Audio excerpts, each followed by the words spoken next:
As the population of this country grows, there will be a huge shift in the workforce. However, when once upon a time people wanted to retire at the age of 65, there is a new trend where people are working through the golden years. Dana Hutchings joins us now with tonight's Checkpoint.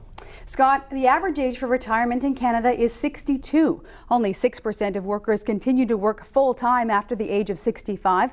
While some may retire, there's a growing population that's returning to the workforce, and that's opening up a whole new job pool. Morning. For Len Neufeld, any morning he gets up to go to work is a good morning. I like helping people, meeting new people, and just being around people. How are you today? At 70, Neufeld is enjoying a second career.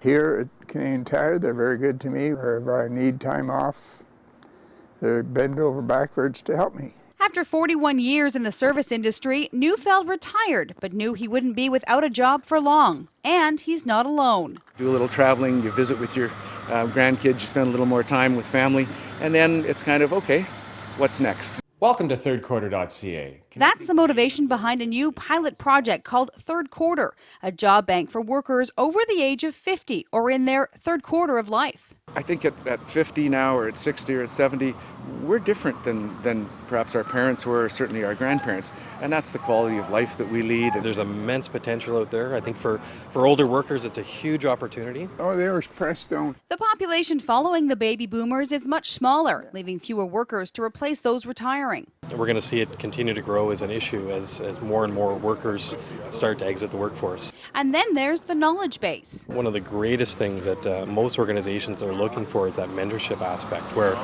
the older workers can pass on that knowledge to the younger workers. It fastens to the wall just by the tension.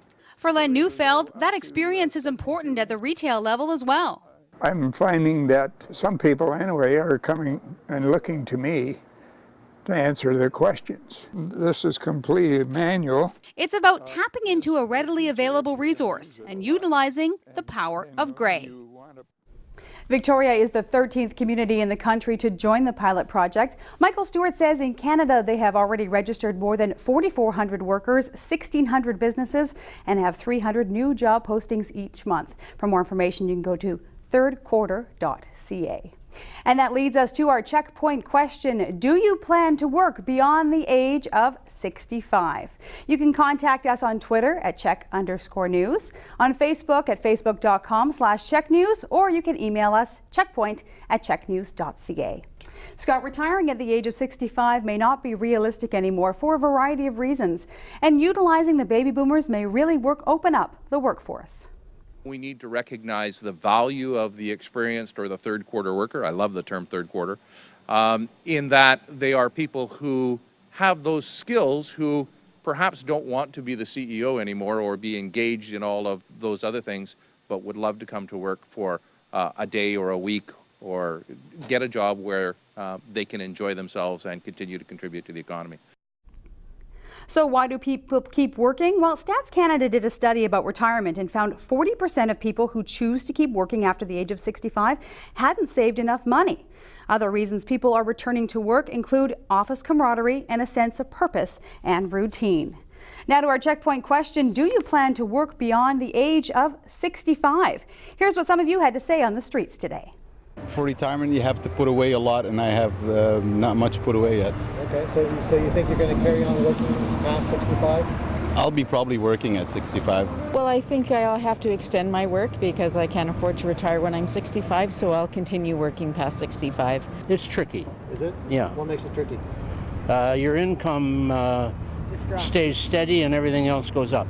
It'll involve travel and leisure and giving back to the community a little bit. I plan to golf in the summer and curl in the winter and go to my Mexico house every once in a while. Happily retired, golfing all the time. I just think the age of retirement is probably just going to raise a lot more, so people are going to be working for a lot longer. Yeah. And how's that figure in your plans? I think it's just like part of life now. You just have to work for a lot longer and you have to work a lot harder, I think. And here are some of your responses from social media. Robert Beaumont says, who wants to quit life at 65 and give up? I want to always feel inspired. I hope I'm coming up with creative ways to make money, to feel inspired and still working. Drea Lege, ideally I'd like to retire at 65, but I think that there won't be a social network when I'm ready to retire. So I'm socking away as much money as I can now.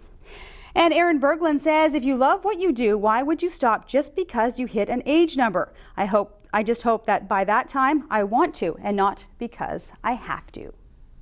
And Scott, Danielle Kobierski may have had the answer of the day. She says people are living longer. 65 isn't old anymore, so why not? Good point. All right, thanks a lot, Dana. Dana Hutchings with tonight's Check Point.